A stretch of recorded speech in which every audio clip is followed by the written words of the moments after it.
चंद्रवंशी राज्य लभुआ स्टेट में हुए जादौन राजपूत महासम्मेलन में प्रदेश सरकार के सांस्कृतिक एवं पर्यटन मंत्री ठाकुर जयवीर सिंह ने शिरकत की। मंत्री ठाकुर जयवीर सिंह ने देश के गौरवशाली इतिहास को अपनी भावी पीढ़ियों तक पहुंचाने का आह्वान किया। साथ ही साथ ये भी कहा कि लभुआ स्टेट का गौरवशाली इतिहास आज़ादी से पहले का है।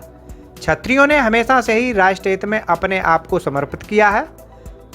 ये जादौन और राजपूतानाओं का महाकुंभ है। यह सही है कि हम लोगों का इतिहास, हम लोगों की विरासत और विरासत के साथ विरासत का सम्मान करने का बहुत काम हम सबकी जिम्मेदारी है। हमारी विरासत को बहुत हम लोगों ने, अगर कहा जाता था कि अगर कहीं न्याय की जब आती थी, न्याय की बात आती थी आती है, तो आज भी अगर न्याय देने के लिए सगे भाई को भी दंडित करने की जरूरत पड़ी है तो सिर्फ क्षत्रिय कर पाए, दूसरे किसी की हैसियत नहीं रही है। न्याय में हम हमेशा आगे रहे, त्याग में सबसे आगे रहे, राष्ट्रभक्ति में सबसे आगे रहे। इतिहास गवाह है कि हम लोगों का कोई सानी नहीं, लेकिन उसके बावजूद जिस तरीके से, जिन षड्यंत्रों के द्वारा, एक कूटनीति रचना के द्वारा, फिल्मों के द्वारा, इतिहास को बदलने के द्वारा, विभिन्न माध्यमों से प्रचार प्रसार के द्वारा खलनायक हम ही बना दिए गए।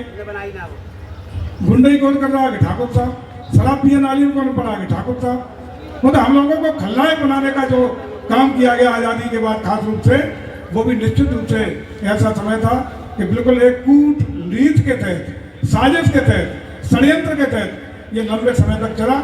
लेकिन आज हम सौभाग्यशाली हैं कि हम लोगों को देश में और प्रदेश में अपना ऐसा नेतृत्व मिला है कि आज हम अपनी विरासत के सम्मान के साथ अपनी संस्कृति, अपनी मर्यादा, अपने जीवन मूल्य, अपने आदर्शों को पुनर्स्थापित करने का काम मजबूती से करने के लिए वो तेज गति से आगे बढ़ रहे हैं।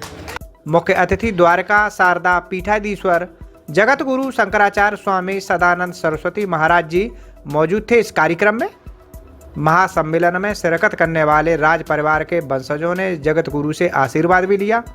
इस दौरान आज़ादी के प्रथम युद्ध 1857 में शहीद हुए लभुआ के शहीदों को श्रद्धा सुमन अर्पित किए गए।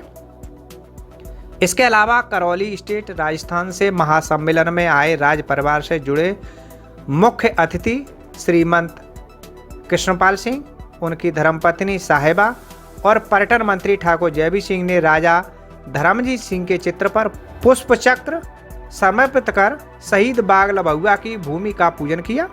एक शॉर्ट फिल्म के माध्यम से लोगों को लभुआ राज परिवार के गौरवशाली इतिहास के बारे में रूबरू करवाया। मैं एक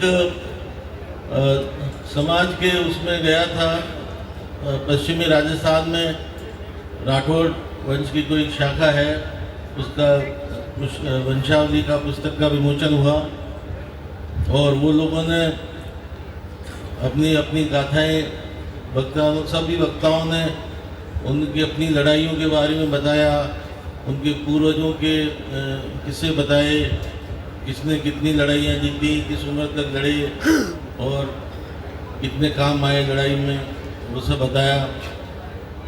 तो आखिर में मेरे से कहा कि आप कुछ बोलो। मैंने कहा मैं तो ब्रिज से आया हूँ, मैं क्या बोलूँ, आप तो सब योद्धा लोग हो।